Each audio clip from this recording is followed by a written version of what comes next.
Ciao a tutti ragazzi, eccomi qua, sono Megaticker, qua davanti a me un altro bel tastierone. Su questa tastiera c'è veramente tanto da dire, tanto da vedere. Il marchio in questione è la Mons Geek, ma di fatto questa tastiera la potete acquistare anche sul sito della Acco, che avevo portato in versione molto slim, un tastierino poco tempo fa. Prodotti veramente interessanti, tecnologie molto simili. Di fatto sono certo che per gli amanti del PC gaming questa tastiera sarà una tastiera molto interessante e quindi andiamola subito a vedere insieme.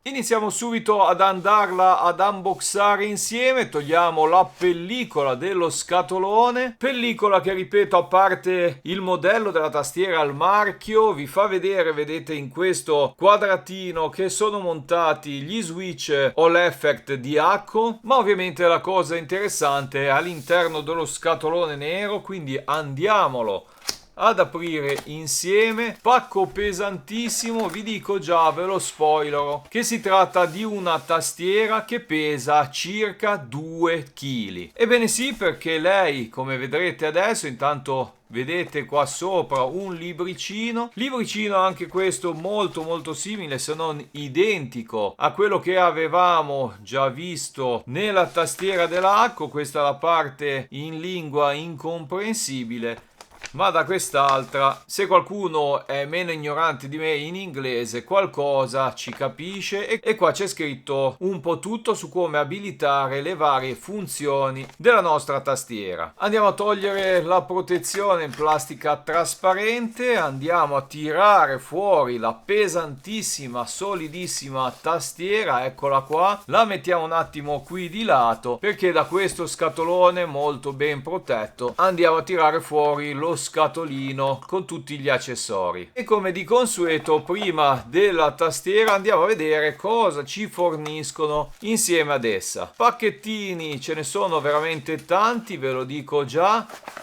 Andiamoli a buttare così a muzzo sulla scrivania. Qui c'è qualcosa che non vuole uscire.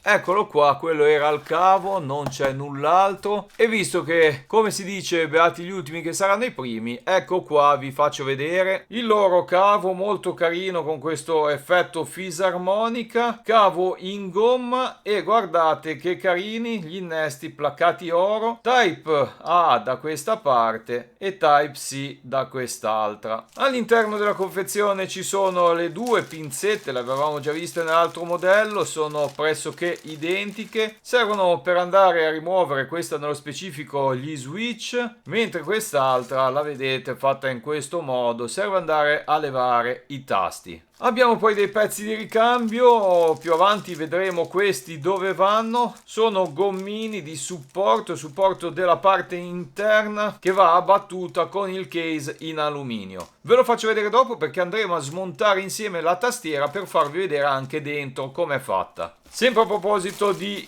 parti interne, vi faccio vedere questo sacchettino che, come vedete, contiene degli archetti. Questi sono archetti per gli stabilizzatori dei tasti lunghi, quindi barra spaziatrice, shift e quant'altro. Rimettiamo un attimo tutti i pezzettini prima di perderli dentro il nostro sacchettino. Andiamo avanti a vedere cosa ci fornisce la casa costruttrice. Qua abbiamo delle viti di ricambio per smontare il case in alluminio. Abbiamo una brugola che non useremo perché funziona alla perfezione, ma sinceramente è molto scomoda. Preferisco utilizzare, poi lo vedremo, il mio kit che vi lascio sempre giù in descrizione, con quale smonto praticamente tutto. Andiamo a vedere anche questo sacchettino che nasconde, vedete, dei gommini. Questi sono spessori per dare un rumore alla corsa diversa dei tasti, rumore che, come vedremo, può essere modificato anche in tante altre maniere. Lo vedremo quando andremo appunto a smontare la tastiera. Ma qua l'ultimo pezzo della confezione, una chiavetta wireless 2.4 che serve per il collegamento a basso input lag della nostra tastiera. Tastiera, ragazzi, che a onor del vero ha 3 tipologie di connessione. Sto facendo una fatica bestiale, sembra che la maneggi con nonchalance, ma vi ripeto, è una tastiera di 2 kg di peso. Vi dicevo, può essere collegata sia in modalità Bluetooth e mi sembra che possa registrare fino a 3 connessioni. Può essere utilizzata, come vi dicevo, con la sua chiavettina wireless e ovviamente poi invece c'è il suo bel cavo a cui andiamo a staccare i tappini, perché poi andremo a collegarla al mio PC. Bene ragazzi, la tastiera eccola qui. Ovviamente ci sono diverse fantasie, questa è tutta in scala di grigi e neri. Stiamo parlando di una tastiera in formato 75%.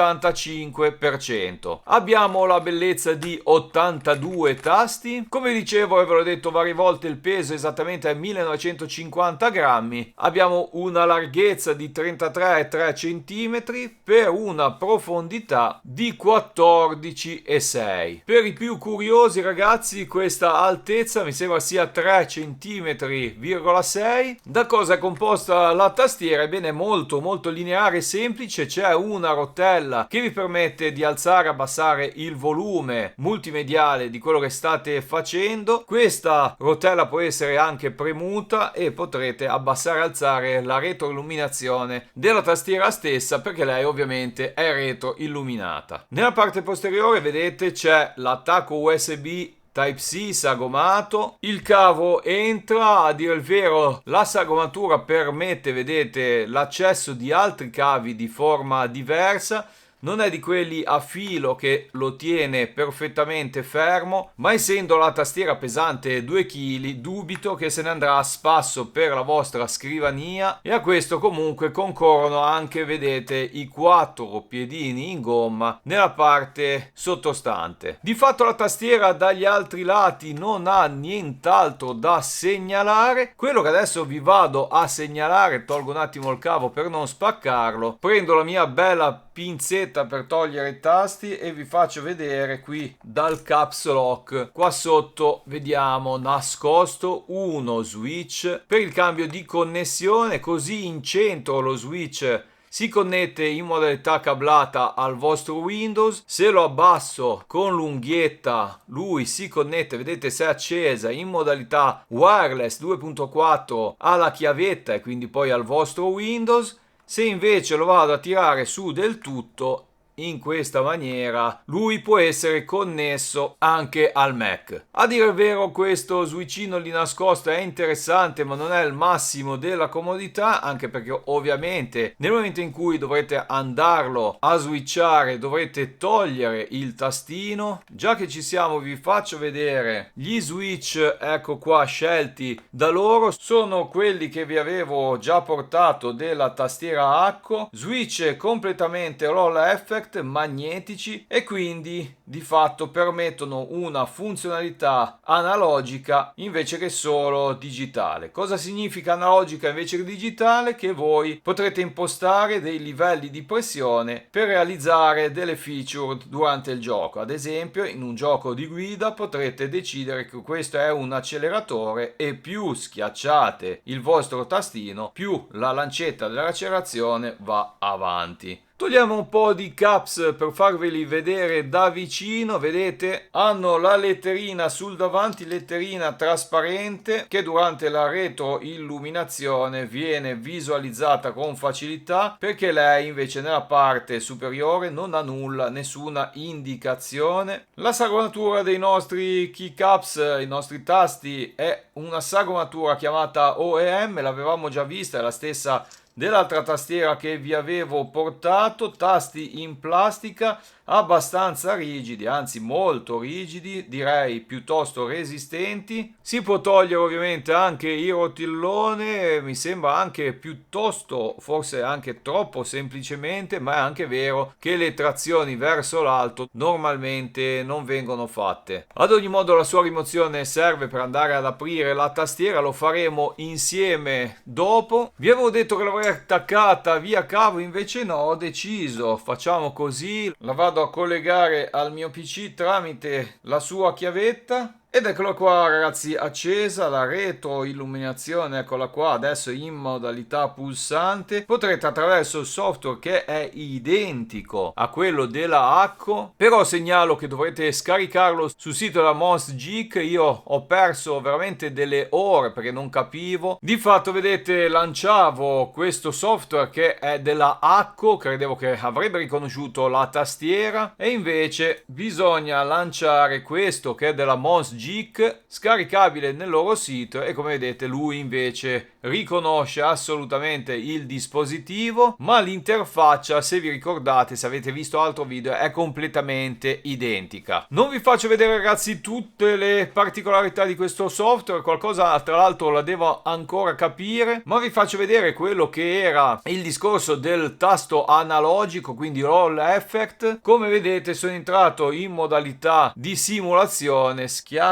un tasto, vedete che più lo schiaccio più lui va a dare l'input fino al 100%. Lo rilascio e posso dirgli che l'input resti a metà, torni indietro e si rilasci del tutto. Questo ovviamente vi permette varie cose, utilizzo analogico, acceleratori, quant'altro, ma vi faccio vedere qui nel loro sito, dove ci sono delle vignette che spiegano bene anche visivamente con dei video. Per quello che vi dicevo, non ve le faccio vedere io, andate sul loro sito e guardatele, sicuramente sono spiegate meglio di me a parole. Ad ogni modo, questo funzionamento analogico, vedete, Dynamic Keystrokes, vi permette di dare 4 funzioni al vostro tasto e poi quindi premendolo pian piano fino in fondo e rilasciandolo avere 4 differenti azionamenti.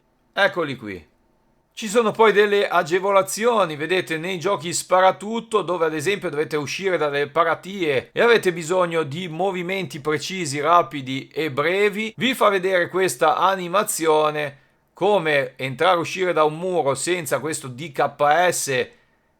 Vedete qui a destra è sicuramente meno rapido e preciso, col DKS invece si può ottenere un movimento più rapido, più preciso e più breve. Altre funzionalità sono descritte qua sotto. Si possono mettere anche di fatto una sorta di sparo automatico alla pressione del singolo tasto, come si possono realizzare completamente delle macro attraverso il loro software. Sul software poi c'è una sezione dedicata alla condivisione, potrete caricare e scaricare alcune funzionalità, alcune configurazioni direi meglio da questa sezione, e poi ovviamente come vi dicevo prima avrete la possibilità di cambiare gli effetti di luce. Ecco qui, adesso gli dico ondulazione, lui ci pensa un secondo e cosa fa? Se schiaccio, vedete, crea questa onda in tutta la tastiera, ma ci sono veramente molti effetti, potrete sbizzarrirvi voi ed impostare quello che vi piace di più.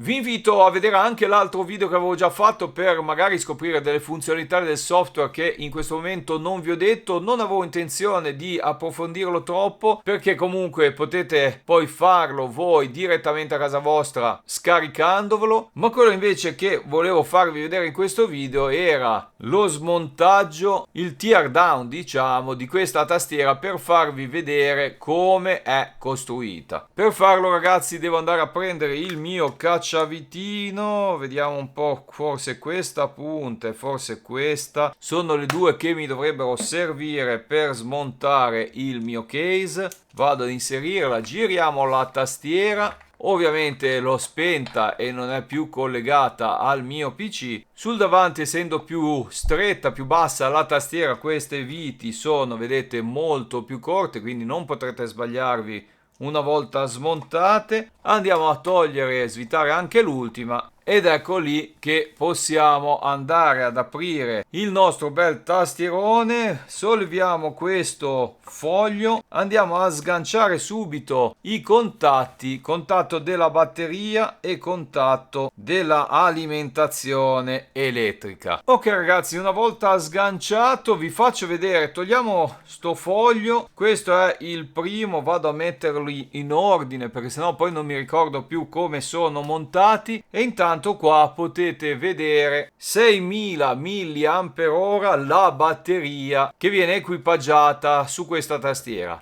Questo è un case in alluminio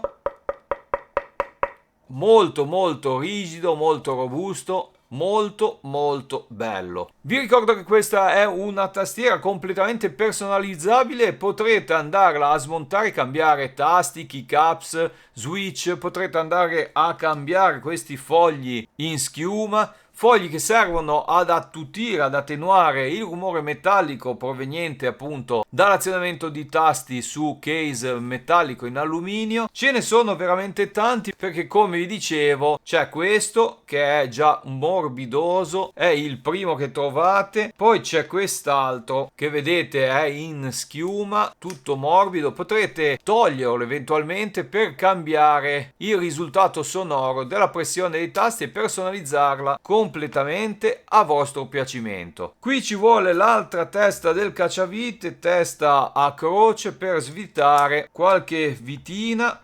Non ve lo fate vedere tutte mentre le svitavo, ma di fatto sono 6, le trovate qui in giro. E qua solleviamo la scheda, vedete, dei contatti in questa maniera. Eccola qui, scheda assolutamente pulita, eccola qua, i contattini. Qui avete lo switch per passare da una modalità di connessione all'altra. Qui il potenziometro azionato dalla vostra rotella. Quindi andiamo a mettere anche lei da parte e passiamo agli strati inferiori. Altro strato, ragazzi, eccolo qua, tutto trasparente, un fogliettino che si intrappone tra la scheda della elettronica degli switch ad un altro strato, vedete, ammortizzante. Vi lascio una foto qui nel video dove elenca i nomi esatti di questi strati, io non me li ricordo e non li so, però vado avanti ancora. Ecco qua un altro strato in schiuma ammortizzante, ovviamente sagomato per essere posto intorno a tutti i vostri switchini. Arriviamo al clou della tastiera, quindi supporto per gli switch direi in alluminio. Questi sono quei gommini che vi dicevo essere posti in quella bustina all'inizio,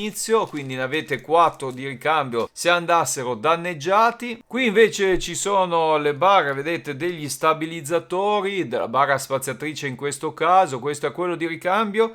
E c'è la possibilità di inserire dei supporti leggermente diversi da quelli montati in default, che li trovate appunto in quel sacchettino che vi facevo vedere all'inizio. Diamo un ultimo sguardo alla piastra, andiamo un attimo a rimuovere qualche switch, eccoli qua, perché vi faccio vedere, vedete, la piastra di fatto è il contenitore per tutti i vostri switchini. Li potrete ovviamente cambiare, mettere della tipologia, del colore che volete. Ovviamente a colori differenti corrisponde anche una durezza della molla interna, quindi una grammatura nell'azionamento diverso. Questa è una tastiera veramente, come vi dicevo all'inizio, ultra personalizzabile secondo le vostre esigenze. Una volta riposta anche quella parte, andiamo nell'ultima, un altro bel case in alluminio, guardate come è ben fatto, e la rotellina, come vi dicevo, è venuta via da sola, che sta dentro questo buchino. Bene ragazzi, che dirvi, con tutti questi strati adesso mi ridiverto un secondo a rimetterla insieme. Direi che il video può giungere al termine, ci tenevo a farvi vedere veramente come è fatta al suo interno. I più smanettoni sono certo che avranno apprezzato. Lasciatemi giù nei commenti quello che ne pensate